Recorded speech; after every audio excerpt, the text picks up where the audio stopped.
into another episode of Dr. Darnise's House of Religion, Magic, and Conjure. Happy New Year. We've made it to 2021. Let me just move this down a little bit, y'all.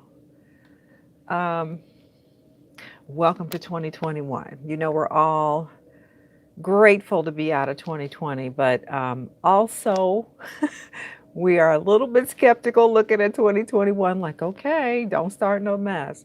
So, thank you for joining me again. As always, I'm happy to have you here on the channel with me, and please do like, share, subscribe. I want to talk today about some rituals to get you started on your New Year's journey, on your new year for 2021. What rituals do you have going for yourself? Um, One of the rituals that I do hope you have is some sort of plan for manifesting what it is you want. So, which leads me, of course, to talk about the class that many people have been asking me about. When is the manifesting class coming? It is starting on January 9th. So, in the comment section, in the description box, I have the link finally, and I will pin to the top of the comments the link as well. Finally, you are able to register for the manifestation class, and it will be, check my candles. It will be 3 Saturdays in January. And the reason mine is different, the reason my manifestation class is different is because we go into the spiritual traditions uh, from which these practices of manifestation and the law of attraction come. Instead of me just saying to you, write down a list of things that you want 100 times a day, focus on the things that you want. I'm going to give you the background, the actual spiritual religious traditions out of which these practices come, so that you understand, right? So that you understand what you're doing. And that's what my channel is about. It's about education. It's about helping us all to appreciate things more than just on a superficial level. And so the class is called Meaningful Manifestation: How to Use Spiritual Keys and Law of Attraction for Redesigning Your Life in 2021. Kind of a mouthful, but really learn the deeper spiritual teachings about manifesting and the law of attraction. I'm going to take you through a few weeks, like guiding you through some of the spiritual teachings around or that support manifesting in the law of attraction, so that you have the meaningful manifestations that you want. So that's why it's called meaningful manifestation, so that you get results that you actually want, and that, you know, when things don't look like they're quite working, how to tell when they really are, how to know, you know, do I actually need to make an adjustment at some point, and basically how not to give up, how not to give up on yourself. So please check out the details. When when you click on that link, it'll take you to my course page on Teachable. I use Teachable as a platform, and it'll give you a whole rundown of what the course is, what you can expect. There's a free preview video of sort of an overview of me talking about what you can expect. You'll see the different segments or modules in the course. So go on over there to Teachable, follow the link, and see what I have to offer, and see if it's something that you want to do with me for the month of January. Okay, so that's one thing that I hope that you're planning for yourself. Since you're on this channel, I assume that you're interested in, working with your spiritual practice, not just, reading a book and putting it on a shelf, but actually learning how you can use your spirituality to improve your life.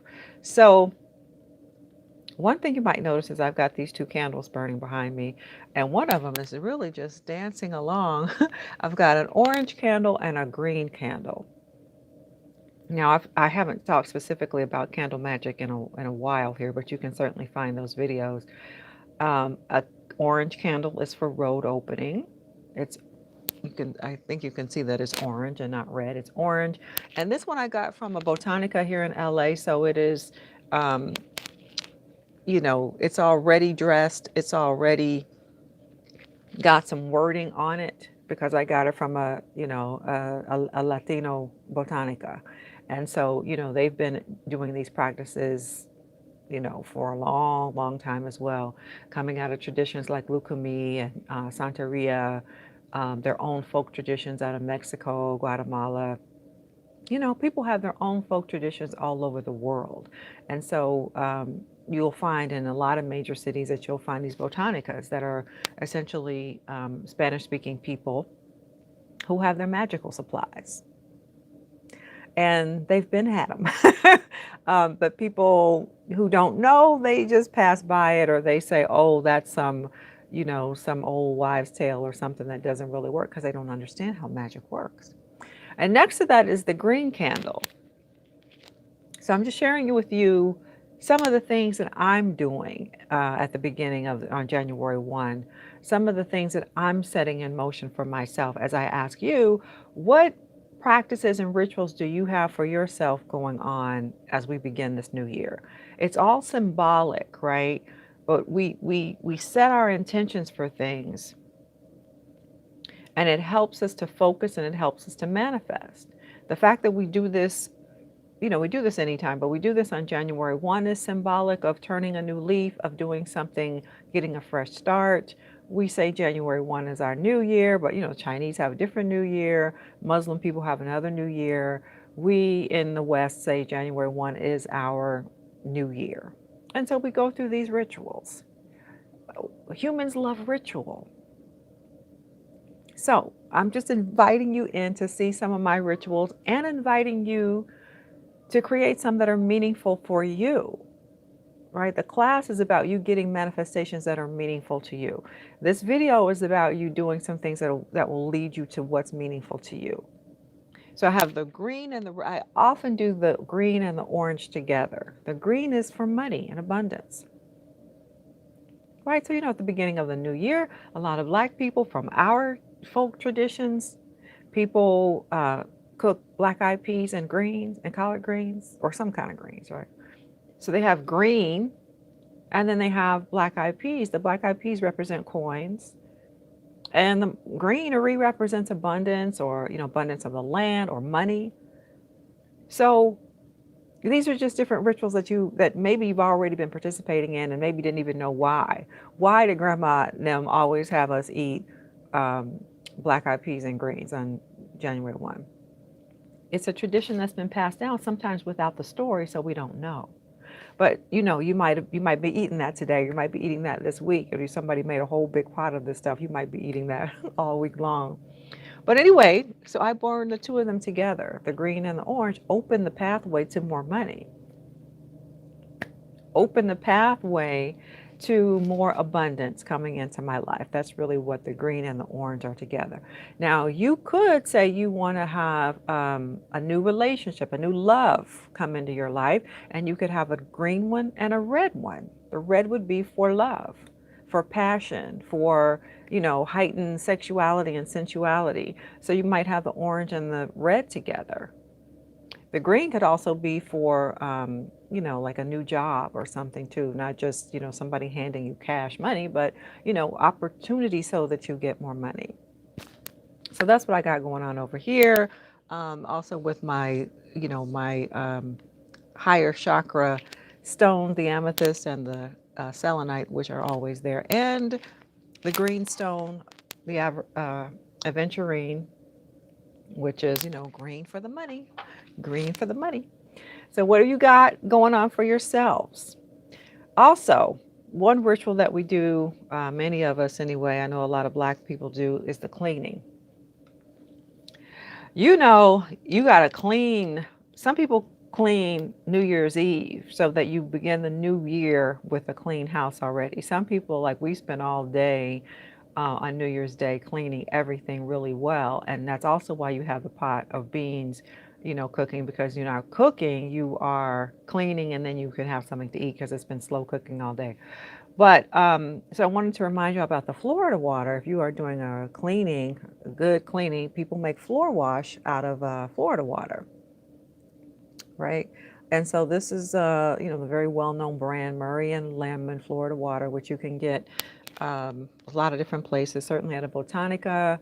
If you don't have Botanicas in your community, I mean, they've been having this even at CVS now. I'm surprised. CVS carries Florida water, usually in their ethnic section where they have other Latino products. Again, I speak as somebody living in LA or big city where CVS and Walgreens have products in an ethnic section. If you're in a city or state where you're like, we don't have that, then you probably just need to go to Amazon and order it. Or if you know somebody, maybe a small business online shop, I'm sure you could find it on Etsy or somebody selling it. But what you would do with it is you would add it to your water. I mean, what I do with it a lot of time is put it in a spray bottle because I like the scent. It's a very antiseptic scent. Some people don't like it because they're like, oh, it smells, medicinal. It does have it's like a floral medicinal scent. And I like it. I don't know if I've just gotten myself used to liking it because I use it so much, but it just has a real kind of citrusy, medicinal, clean scent to me. So I put it in a spray bottle with a little bit of water and I'm always spraying it in the air. I use it to wipe down my windowsills because it's very dusty. It's just dust and stuff coming from outside and settles on my windowsill. And I hate to look at that dust, which is like every other day, I swear, is piling up again. But so I use that and just keep wiping down the windowsills. So if you're doing that cleaning ritual, I mean, we always are anyway. So you can ritualize it by also using this because this is a good spiritual cleanser. People who do hoodoo and magic have been using Florida water always because it's a good spiritual cleanser. Kind of like sage or Palo Santo. You want to cleanse your space. You want to cleanse your altar. You use Florida water. So that's another thing that I've been doing today. And I'm going to continue all week because I did not clean all in one day, y'all. It's overwhelming. So I just say, let me just do a little bit every day during the first week of January. Then you got to start over again. But you know how it goes. We're always cleaning.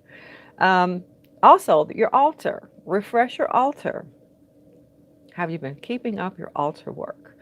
So today I lit the candles, fresh water, fresh food. Some people do flowers. If you have liquor on your altars, you might open those bottles or pour out some liquor for your ancestors. Again, it's a refresh. It's a ritual to say, you're asking your ancestors, maybe for help, but you're also just saying hello. It's just a greeting. It's not so much about making a request, but um, giving thanks, recognizing them and giving thanks. So I've got various altar rituals going on even right now. I've got incense going. I've got candles going. I got a lot going on around here today. A lot going on, which will continue. For me, I like to do it at least through the first week of January. There are other things I do throughout the first month, which I call the first 31. So in my coaching practice with people, I take them through what I call the first 31, which is the first 31 days of the new year, which is the month of January, right? And so we work through various coaching sessions with them to get them on track for what they want to accomplish for the rest of the year. That's a month-long process. This year I decided to do, not so much that with individual clients, but to do that class. So the meaningful manifestation class is basically taking the place of that sort of everyday first 31. But if you follow me on Facebook, if you follow me on Instagram, you'll see every day I post something. Day number 1, it's this. Day number 2, day number 3. So throughout the first 31 days of the new year, if you follow me, you'll see that. And what else? Well, 2 other things. A new process that I'm doing for the new year is, I mean, I've talked about tarot cards before, but I'm doing now a daily draw. I decided I'm going to do a daily draw. And so I'm using tarot, and I'm also using an oracle deck. This one is called the Psychic Tarot. And I really like it because the color, it's, these cards are very colorful and quite lovely. And they're purple. They're purple, which is my favorite color. If y'all had not noticed, I wear a lot of purple. Yes, my favorite. And today I've got the card Balance. Now, this is really the whole process of pulling these cards, because I started really the end of December, the last week of December. It's really interesting when you start doing this regularly, because it heightens your intuition and you'll start to see a certain theme. So every day I pull, and then I write it down, which card I pulled. And you could sit there and journal about it, but I don't even journal. I just write it down. And so then I get to see a certain theme unfolding over these few weeks. I've been seeing a theme unfold. And it's helped me get to my word that I'm going to use, or my word or my phrase for the new year. So that's another ritual you might do for yourself, is have a word for the year. That's your theme song, a phrase. And what I had been thinking for myself, which I don't usually share at the beginning of the year, but I said, okay, why not? I said, in 2021 for me, what I need is more balance and harmony in my life, because I work a lot. I work so much that I can just burn out. And instead of doing that this year, I'm going to, do the things that I do, but I'm going to do them with more ease and flow and balance. And I'm a Libra. We like to balance things. And if I get out of balance, it really upsets my flow in life. So I had already been thinking that my word is going to be something about balance and harmony, alignment. And so sure enough, today I pull a card that says balance. And I said, yep, that's it. That's what it is for me. Alignment and balance, which gives you a little bit of a clue about manifestation too, because we don't have to work hard to manifest. As a matter of fact, if you take the class with me, you'll get used to me saying, touch it lightly, touch it lightly. You don't have to work hard and beat it, beat your head against the wall. So that's another thing that I'm doing. I also, in addition, so that's an oracle card. I'm also working with the tarot. The Hoodoo Tarot is my deck I've been working with. I did a giveaway a few months ago, and gave away a copy of the Hoodoo Tarot. So I still work with the tarot itself, and I also have my Rider-Waite Smith deck too. So there's multiple things that I'm doing, because you might say, well, that's a lot of different things you have going. Well, everything is not every day. I mean, what I guess I would say I would do every day, and throughout the year, is there are candles that I'm always going to light. There's a card that I'm always going to pull. And everything else gets worked in. So everything is not, oh, I have to find time to do all of this stuff every day. No, you make it work for you. What are the things that are most meaningful to you? And, I hope to help you, figure that out for yourselves. If you take the manifestation class with me, what's most meaningful? What are the rituals that you can incorporate on a, if not daily basis, weekly basis, to help you focus, set your intention, and stick with it? So I'm just giving you an array of things in this case that I'm doing. And of course, I always wear my various crystals and things and have those on me. So I guess I'll wrap that up at that, because the video is, getting a little long. And I'd love to hear from you all in the comments what you're working on. Do you have a word for yourself? Do you have a word or a phrase? What are you lighting candles for? What's important for you this year? We've been through a lot in 2020, and a lot of those things are not over, but we're resetting. we can use the collective energy of our world, or most of our world, which acknowledges that this is the new year. We can use that collective energy and say, okay, I'm going to do a new thing and I'm going to commit myself to something that's meaningful to me. It's not about committing yourself to something that other people say to do, but commit yourself to what you think is important. Which is also why I gave you a number of different things that I'm doing, because just to let you know, you can do a number of different things. So thank you for joining, and as always, please like, share, subscribe, hit the notification bell, so you know that when I'm on again, and check out the course, because again, we're starting January the 9th. That's a Saturday. Of course, everything's recorded, so if you're like, well, I'm not sure I'm going to be able to make that live, you don't have to make it live, and you'll always have access to that. You can always come back to the sessions. And so that's it. Bye for now.